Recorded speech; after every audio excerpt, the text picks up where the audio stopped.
ఇంటికి ఆయన ఇచ్చిన మేనిఫెస్టో ప్రకారం చేసేశారు. అలాగే యాజ్ ఏ ఎమ్మెల్యే పార్టీలు చూడకుండా ప్రతి లబ్ధిదారుడికి అదే విధంగా మనం ఇనిషియేటివ్ తీసుకున్నాం. అవే కాకుండా గ్రామాల్లో కావాల్సిన మౌలిక సదుపాయాలు కానీ లేదా గడప గడప ద్వారా చేసిన డెవలప్మెంట్ కానీ ప్రతి చోట కూడా చేసుకుంటూ వెళ్ళాం. మిగిలినవి ఇంకా జరుగుతూ ఉన్నాయి.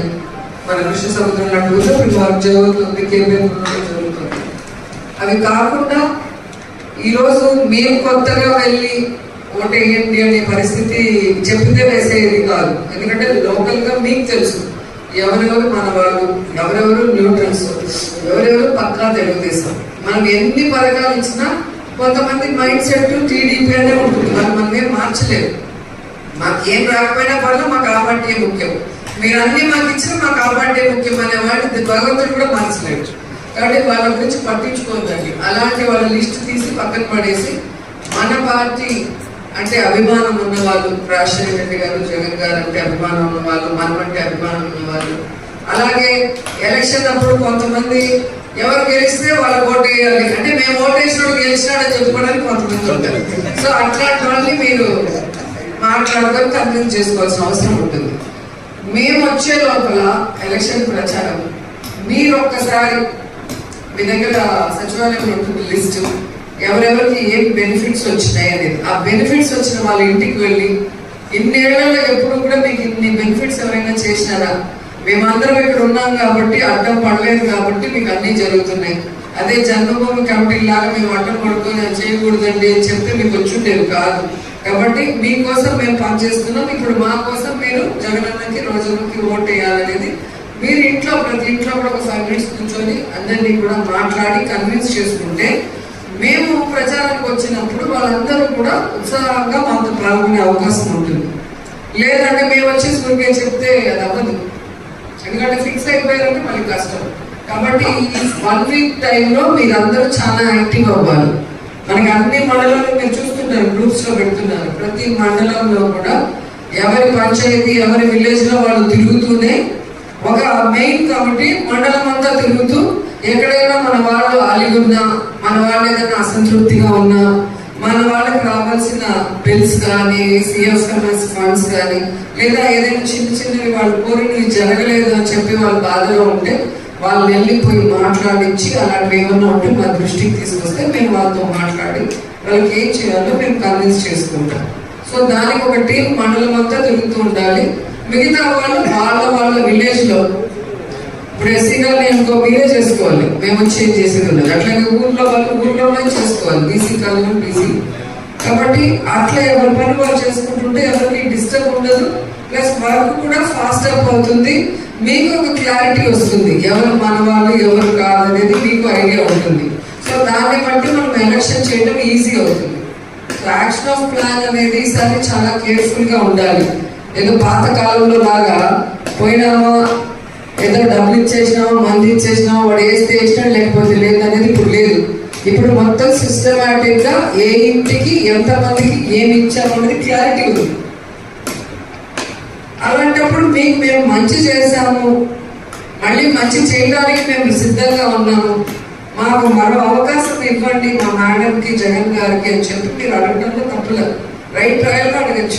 అంతకుముందు అయితే మనం ఎలక్షన్ అప్పుడు పోతే నీళ్లు లేవనో, అది లేదు, రోడ్ లేదు, ట్రైన్ లేదని తిట్లు తినడమే సరిపోయేది మనకి. కానీ జగనన్న పుణ్యమా అని ఈరోజు ధైర్యంగా ప్రతి ఊరికి ప్రతి ఇంటికి ఏ పార్టీ వాడు అయినప్పుడు మనం పోయి నీకు ఇది చేసామయ్యా, మీ పార్టీ చేసినా, మేము చేసినాం, మా జగనన్న చేసినాం, మా మేడం చేసినా చెప్పుకుంటే ధైర్యంగా మీకు ప్రతి ఇంటికి ఉంది. అది చాలు కదా, ఇంటికి చేసిన దానికి ఈసారి ఓటేస్తే ఇంకా వాళ్ళకి ఏం కావాలో చేస్తాం. అప్పుడు ఇంకోసారి 2009లో వేయించి ఇప్పుడు జరిగిన దానికి ఇప్పుడు చేయండి అనేది కూడా మనం చెప్పాలి. సో అది లీడర్స్ చేతిలో ఉంది. మీరు చాలా టైం ఉంది అనేసి మీరు స్లోగా ఉన్నారనుకో ఇబ్బంది అవుతుంది. ఎందుకంటే ఈ ఊపి ఇలాగే వెళ్ళాలి. ఇప్పుడు జగనన్న ఇంత మంచి చేసి సిద్ధం సభలు మీరు చూస్తుంటారు. అసలు ఏ విధంగా కార్యకర్తలు కానీ నాయకులు కానీ ముఖ్యంగా లబ్ధిదారులు వాళ్ళందరూ కూడా వస్తేనే కదా లక్షలాది మంది వస్తారు మీటింగ్ కి. చంద్రబాబు నాయుడు మీటింగ్ మనం చూసినారు, 2000 మంది కూడా రాలేని పరిస్థితి. ఏంటి బీజేపీ, తెలుగుదేశం, జనసేన 3 కలిస్తేనే 2000-2500 మంది రాలా. మీరు చూసింటారు వీడియోలు, ఫోటోలు. మరి లక్షలాది మంది వస్తున్నారు అంటే దేనికి వస్తారు? ఊరికి ఎవరు రారు కదా. అభిమానం. రాజశేఖర రెడ్డి గారు కానీ, జగనన్న కానీ పేద ప్రజలు అంటే వాళ్ళ కుటుంబానికి ఎంత ఇష్టమో, వాళ్ళ కోసం వీళ్ళు చరిత్రలో ఏ ముఖ్యమంత్రి చేయనటువంటి విధంగా కొత్త కొత్తవి తీసుకొచ్చి అందరికీ కూడా మంచి చేస్తున్నారు అని వాళ్ళ మీద అభిమానం. ఇప్పుడు మళ్ళీ జగనన్న ఏం అనౌన్స్ చేస్తాడు మేనిఫెస్టో అని అందరూ కూడా ఆతృతగా ఎదురు చూస్తున్నారు. సో అది కూడా మనకి యాడెడ్ ఫ్లేవర్. ఎందుకంటే జగన్ గారు చెప్తే చేస్తాడు కాబట్టి ఏం చెప్తాడు అనేది కూడా అందరికీ ఆతృత ఉంది. చంద్రబాబు నాయుడు ఎన్ని చెప్పినా కూడా పట్టించుకోడు. ఎందుకంటే 14 సంవత్సరాలు ముఖ్యమంత్రి కూడా చేయలేదు. ప్రతి ఒక్కరం కాంగ్రెస్ పార్టీ అభ్యర్థుల గెలుపు కోసం ప్రయత్నిద్దాం. దాని ద్వారా మన రాష్ట్రాన్ని, మన బిడ్డల భవిష్యత్తును కాపాడుకున్న వాళ్ళైతాం. ముఖ్యంగా ఈరోజు ఈ మీటింగ్ పెట్టింది కాంగ్రెస్ పార్టీ ఆంధ్ర రాష్ట్రంలో గ్యారంటీలుగా విడుదల చేసే అంశంలో మీ అందరికీ కూడా విషయాలు చెప్పడంతో పాటు అతి త్వరలోనే ఈ విషయాలను గడపకు ప్రతి ఇంటికి ఈ విషయాలను తీసుకెళ్లే అంశమే ఈరోజు ఇక్కడ మెయిన్ అజెండా. కాంగ్రెస్ పార్టీ గ్యారంటీలను ఈరోజు ప్రజల మధ్య పెడుతుంది కాంగ్రెస్ పార్టీ. ఇప్పుడున్న పార్టీలు, అటు తెలుగుదేశం పార్టీ అయినా ఇటు వైసీపీ పార్టీ అయినా, 2 పార్టీలు బీజేపీ పార్టీకి తొత్తులుగా పనిచేస్తున్నాయి. ఒకరిది పొత్తు అయితే ఇంకొకరిది తొత్తు. ఏ ఒక్క అంశంలో కూడా అటు చంద్రబాబు గారైనా ఇటు జగన్మోహన్ రెడ్డి గారైనా బీజేపీకి నో అనే క్వశ్చనే లేకుండా ఇన్ని సంవత్సరాలుగా మన రాష్ట్రానికి బీజేపీ పార్టీ ఒక్క విషయంలో కూడా మేలు చేయకపోయినా చంద్రబాబు గారు, జగన్మోహన్ రెడ్డి గారు ఇద్దరు బీజేపీ పార్టీకి, మోడీకి బానిసలుగా తయారయ్యారు. ఇది వాస్తవం. ప్రత్యేక హోదా మనకు 10 సంవత్సరాల కింద రావాల్సిన అంశం ఈ రోజుకి వరకు రాలేదు.